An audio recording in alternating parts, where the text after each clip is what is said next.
नमस्कार दोस्तों, मेरा नाम प्रोफेसर कुलविंदर सिंह है और आज मेरे साथ डॉक्टर पीयूष भारद्वाज जी हैं और सर ईजीएस के सीईओ हैं। और आपको पता है कि इंडिया में अगर आज किसी एक कंसल्टेंसी का नाम डंके से बज रहा है तो वो हमारी ईजीएस है। और ईजीएस में हम बहुत सारे शानदार वीडियोस इसलिए लेके आ रहे हैं कि यहाँ एजुकेशन की बहुत शानदार, बहुत जबरदस्त जरूरत भी है। बहुत सारा कुछ ऐसा हो रहा है जो कि ना ब्लैक है ना व्हाइट, वो काफी कुछ ग्रे चल रहा है। उस ग्रे को हटाने के लिए आज का टॉपिक हमने लोगों के सजेशन पर, लोगों की डिमांड पर कुछ ऐसा लिया है जो आपके लिए बहुत ज्यादा इंपॉर्टेंट हो सकता है। सर, पिछले दिनों लोगों के बहुत सारे क्वेश्चंस आए थे कि लोग तो पैसे बाद में लेते हैं, अपफ्रंट फी कोई लेता नहीं है, और इसमें चार्जेस लगते कहाँ हैं जब सारे लिख के लगाते हैं कि यार नो अपफ्रंट फीस। इस पर मैंने सोचा क्यों ना पीयूष जी आप और हम बैठ के एक चर्चा करें कि अपफ्रंट फीस पहले तो होनी ही चाहिए या नहीं होनी चाहिए, और इसके क्या प्रोज है, क्या कॉन्स है, इसके ऊपर अगर आप अपने विचार रखें। सर देखिए, पहले तो हम ये समझते हैं कि जो ये एवरीथिंग आफ्टर वीजा वाला जो कॉन्सेप्ट आया, ये कॉन्सेप्ट आया ही क्यों? ये इसलिए आया क्योंकि बहुत सारे इस टाइम पे मार्केट में एजेंट्स हैं जिनका आज एक जगह ऑफिस है, कल वहां पे ऑफिस ही नहीं है। वो कोई कंपनी उनकी रजिस्टर्ड नहीं है, उनके पास कोई लाइसेंस नहीं है। इसीलिए बहुत सारे लोगों के साथ फ्रॉड हुआ, उन्होंने अपफ्रंट पैसे दिए और उनका काम नहीं हो पाया।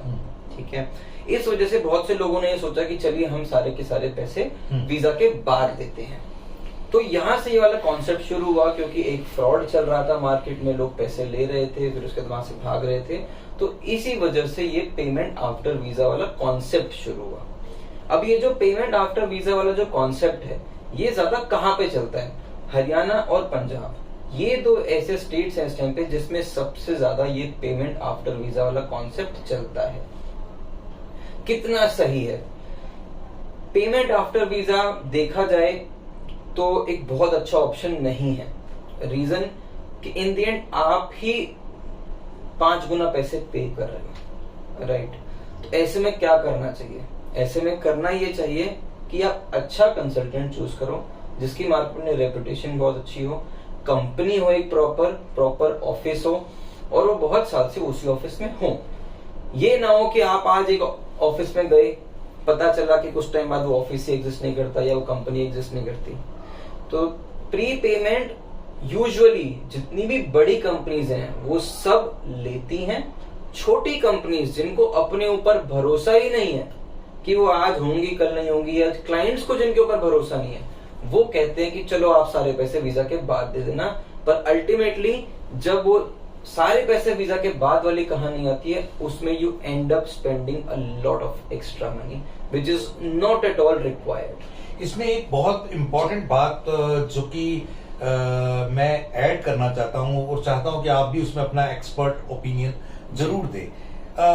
एक सेंस ऑफ ऑनरशिप, एक सेंस ऑफ रिस्पॉन्सिबिलिटी, एक sense of successful completion of work, ये तीनों चीजें कहाँ कहाँ ठहरती हैं? सर देखिए, आपने किसी को मान लीजिए कोई पैसा नहीं दिया, ठीक है, तो कल को वो बंदा आपको 3 महीने 4 महीने 5 महीने लटकाने के बाद भी वो कह सकता है कि मैंने आपसे कुछ लिया थोड़ी ना, काम नहीं हुआ।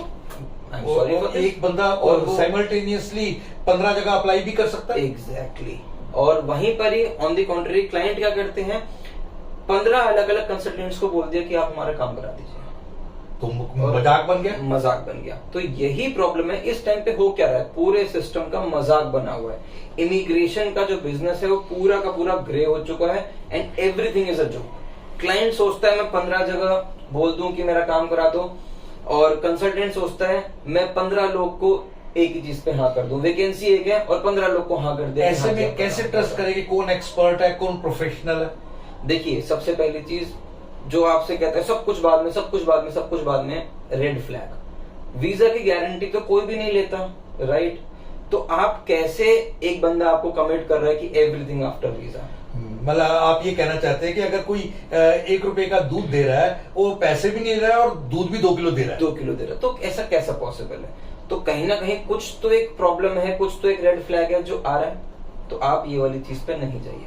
सेकेंडली, मान लीजिए आपसे कोई बहुत ज्यादा प्रीपेमेंट मांग रहा है कि जी आप सारे ही पैसे पहले दे दो, तो वहां पे भी अगेन एक रेड फ्लैग है कि इतने ज्यादा पैसे आप पहले दे रहे हैं तो क्रेडिबिलिटी उस कंपनी की कितनी है, फिर कितने साल पुरानी कंपनी है, वो लोग पैसा दे रहे हैं तो वो टाइमलाइन क्या क्या दे रहे हैं, कैसे कैसे क्या क्या सर्विस हमें प्रोवाइड कर रही है। तो ये टाइमलाइन का आपने बताया, तो क्या हम जिस दिन एक केस टेकअप करते हैं, यानी कि ईजीएस में तो हमारे सिस्टम मुझे मालूम है कि हम पूरा एक एक चीज day to day working process बता के पहले से कॉन्ट्रैक्ट करते हैं जी। लेकिन क्या बाकी जगह भी ऐसा होता है? बहुत सारी जगह ऐसा होता है, लोग प्रीपेमेंट लेते हैं जो कि बहुत जरूरी है। ऑफिस के एक्सपेंसेस भी होते हैं, स्टाफ का खर्चा भी होता है, आप पे मेहनत भी की जाती है, आपकी प्रोफाइलिंग भी की जाती है।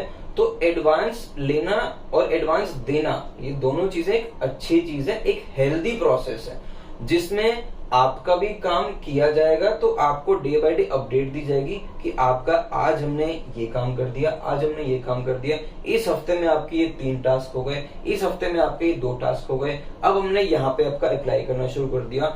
आपके पास एटलीस्ट एक वीकली अपडेट है आपके केस की। जहां पे आपने कोई पैसा ही नहीं दिया तो अगले कंपनी की कोई जवाबदेही ही नहीं है। सर, ओरिजिनल डॉक्यूमेंट्स का इस समय कहां पर होना कि प्रोसेस के अनुसार जेन्युइनली एथिकल है? देखिए, जब आपका सबमिशन हो रहा होता है एम्बेसी में, सिर्फ तभी आपके ओरिजिनल डॉक्यूमेंट्स सही होते हैं। या फिर अगर आपके डॉक्यूमेंट्स की अपोस्टाइल करवानी है, कहीं पे मिनिस्ट्री से अपोस्टाइल होती है, तो अगर ट्रांसलेशन अपोस्टाइल वो होती है, तो सिर्फ उस टाइम पे आपके ओरिजिनल डॉक्यूमेंट्स कोई कंसल्टेंट रखता है। अदरवाइज लीगली भी also and ethically also no one is bound to take your original documents. Sir, एक लास्ट क्वेश्चन, ताकि मैं वीडियो लंबा ना हो। ट्रांसपेरेंसी एक बहुत इंपॉर्टेंट एस्पेक्ट है। ट्रांसपेरेंसी का एक बहुत अच्छा रूल इस लाइन में बन गया है, नथिंग इज ट्रांसपेरेंट। एग्जैक्टली। तो इस बारे में ये अच्छा है? सर देखिए, सबसे पहली चीज लोगों को ये समझनी पड़ेगी कि जरूरी नहीं है कि सबका वीजा लगेगा। It is not at all necessary कि सबका वीजा लगेगा। इंडिया जैसी कंट्री का हाईएस्ट वीजा रिजेक्शन रेशो है इस टाइम पे, तो सबका वीजा तो नहीं लग सकता। That is 100%। कोई भी अगर आपको ये कह रहा है कि 100% आपका वीजा लगेगा, 100% आपका वीजा लगेगा, दैट इज एक्चुअली, वो वीजा ऑफिसर तो नहीं है ना? वीजा ऑफिसर नहीं है। वीजा एक सिर्फ एम्बेसी दे सकती है, कंसल्टेंट वीजा नहीं दे सकता। वो सिर्फ आपको प्रोबेबिलिटी बता सकते हैं कि आपके वीजा आने के चांसेस आपकी प्रोफाइलिंग के अकॉर्डिंग, आपकी प्रोफाइल देख के कि हाँ, हमें लगता है कि आपकी प्रोफाइल अच्छी है। जिस चीज के लिए आप वीजा अप्लाई कर रहे हैं, चाहे वो वर्क वीजा हो, चाहे वो स्टडी वीजा हो, आपने अच्छी जगह एडमिशन लिया है या आपकी अच्छी जगह जॉब लगी है, तो आपके चांसेस बहुत अच्छे हैं वीजा लगने के। राइट? गारंटी किसी भी चीज की इमिग्रेशन में नहीं होती। क्लाइंट एक्सपेक्ट करता है कि उसको गारंटी दी जाए और कंसल्टेंट ये सोचता है कि क्लाइंट को गारंटी दी जाए। दोनों केसेस गलत है। ना गारंटी सोचना चाहिए कि मिलेगी, ना गारंटी देनी चाहिए। ट्रांसपेरेंसी रखनी चाहिए, पूरी बात क्लियरली बतानी चाहिए कि ये प्रोसेस है, ये टाइमलाइन है, हम पहला स्टेप ये करेंगे, दूसरा स्टेप ये करेंगे, तीसरा स्टेप ये करेंगे, चौथा स्टेप ये करेंगे। हर स्टेप की ये टाइमलाइन है। प्लस टाइमलाइन आपकी ऊपर नीचे भी हो सकती है, depending on the government rules.